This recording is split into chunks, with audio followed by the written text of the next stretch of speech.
right, so a big part of this whole equation starts with junior college football. Simply put, junior college football is the minor leagues for Division I FBS college football. Some prospects will make it to the big leagues, the Power 5 schools. Maybe they'll be like a Warren Moon, Aaron Rodgers, Larry Allen, Keyshawn Johnson, Frank Gifford, just to name a couple of California JUCO products. There are winners that can come from these schools, but also guys that could take up roster space. Rosters are huge, full of players from an assortment of different backgrounds, guys with kids, criminal records, guys who flunked out from their previous school, who didn't have the grades in high school, you name it, they are here at the JUCO level. And I'm sure you've seen Last Chance U before.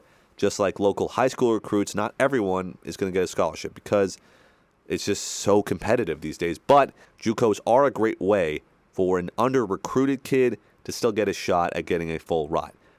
By my estimates, there are over 1.473 million community college students in the state of California. So these schools are often bigger in enrollment than a lot of D1 schools. And junior college football in California is among the best in the country, and it's not even close. California JUCO products consistently transfer the top programs in the country, and even then, they were standout guys in high school that were either overlooked or spent time at other schools just come back home to California to play ball. Think of these rosters and how many teams there are in California. In total, there are close to 70 teams in the CCCAA, California Community College Athletic Association. 68 to be exact.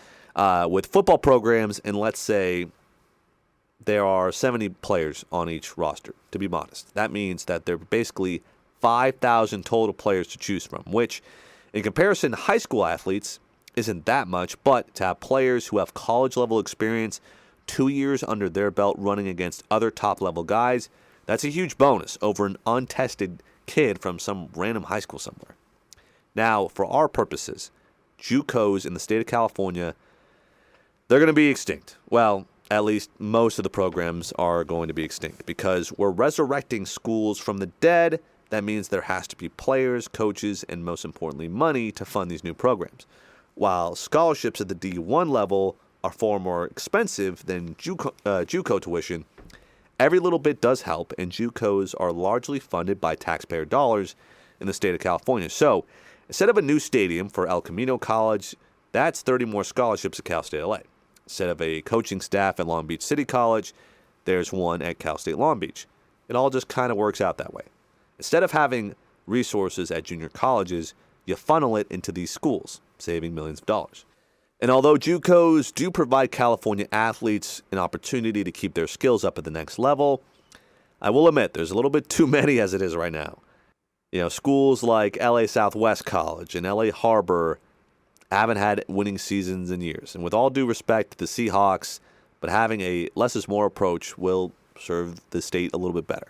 But we don't want to completely get rid of junior colleges. Like I mentioned, JUCOs do provide a valuable breeding ground for unproven college prospects. So we'll keep 20 of these 70 programs, one for every corresponding area. We'll call this the new JUCO conference, the San Andreas Football Conference. So for every single DRA, for every single school, we will have a corresponding junior college. So for UC San Diego, Palomar College. For UC Riverside, Riverside City College. For UC Santa Barbara, Ventura College. UC Irvine, Saddleback College. Cal Poly Pomona, Mount San Antonio College or Mount SAC. Cal Poly San Luis Obispo, Bakersfield Junior College. For San Francisco State, City College of San Francisco. For Cal State LA, East LA College. For Cal State Northridge, Pierce College. For Cal State Long Beach City College. Cal State Fullerton, Fullerton Junior College. San Diego State, San Diego Mesa College. San Jose State, Foothill College. USC, El Camino College. UCLA, Santa Monica College. Fresno State, Reedley College. Stanford, College of San Mateo. UC Berkeley, Laney College.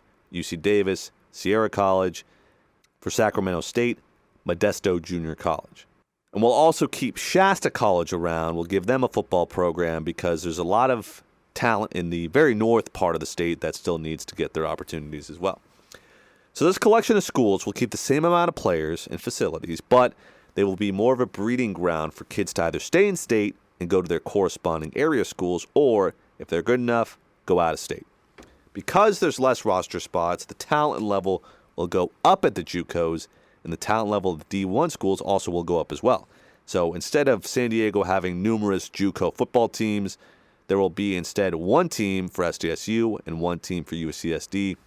Really a true win-win for everyone. You got the best of the best at these programs rather than having a bunch of players go to a couple of different schools and the teams not be as great.